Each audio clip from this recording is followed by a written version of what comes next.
Bonjour à tous, dans cette vidéo j'apporterai quelques informations supplémentaires sur les 5 structures étudiées précédemment et nous aborderons également les 10 profils de l'astrologie Bazi. Alors comme nous l'avons vu dans la vidéo précédente, les 5 structures sont les blocs de construction de notre personnalité ou encore les fondations sur lesquelles tous les talents, les compétences, les traits de caractère et les défauts se fondent.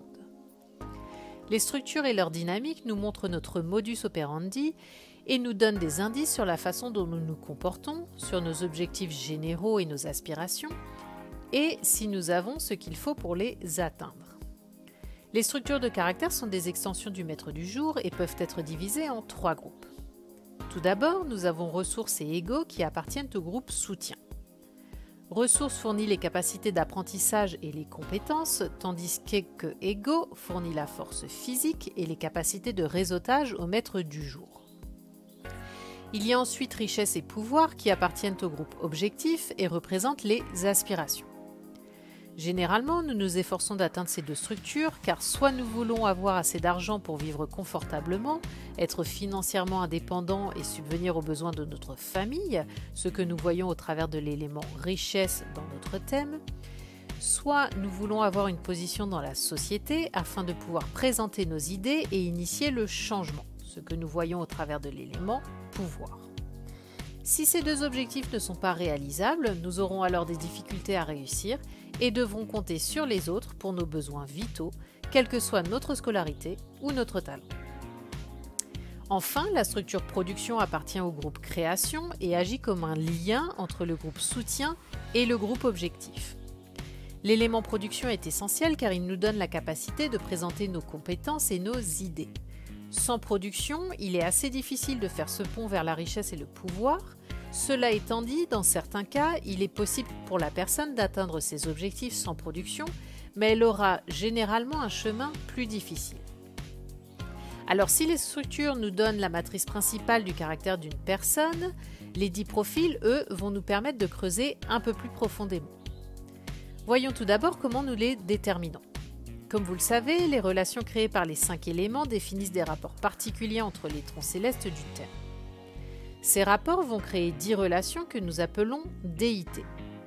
Celles-ci vont être définies en fonction de leur relation énergétique avec le maître du jour et de la polarité yin ou yang des troncs célestes, puis chaque déité va finalement correspondre à un profil.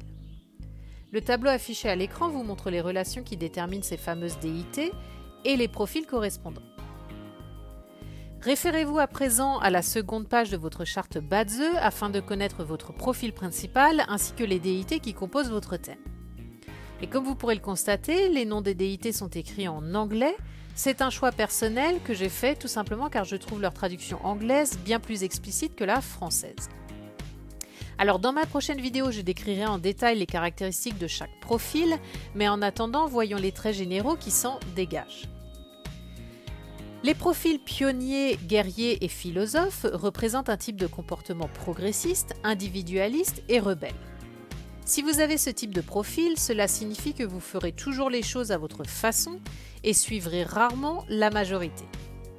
Ce besoin constant de remettre en question le statu quo peut également provoquer de nombreux conflits en cours de route. Beaucoup de personnes qui réussissent aujourd'hui ont ces profils et c'est ce qui leur donne l'avantage. Les directeurs, diplomates et analystes représentent eux une approche plus conservatrice et traditionnelle. S'ils sont votre force dominante, vous êtes une personne agréable et avez tendance à ne pas vouloir prendre de risques. Dans certains cas extrêmes, ces profils peuvent devenir ultra-orthodoxes, rejetant tout changement et exerçant beaucoup de contrôle. En revanche, avec un mélange des deux, progressiste et conservateur, il en résultera une personnalité plus équilibrée, avec suffisamment d'avantages pour agir prudemment, mais en même temps suffisamment de diplomatie pour coopérer avec les autres. L'artisan et le performeur apportent eux de fortes capacités créatives, pouvant être progressistes ou conservatrices selon le cas. Si l'un ou les 2 de ces profils sont en excès dans votre thème, vous pouvez agir de manière assez rebelle et être incapable de gérer une quelconque autorité.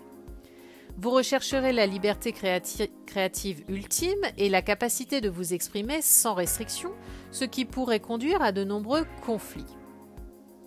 Enfin, compagnon et leader apportent eux la force physique, les compétences en réseautage ainsi qu'un fort ego. Qu'ils agissent de façon conservatrice ou progressiste dépendra également des éléments environnants. Lorsqu'ils sont excessifs, ces deux profils peuvent rendre la personne têtue et arrogante. Alors voilà pour cette introduction aux 10 profils. Quant à moi, je vous retrouve pour mes prochaines vidéos dans lesquelles je décrirai en détail chacun de ces profils. Alors à très vite!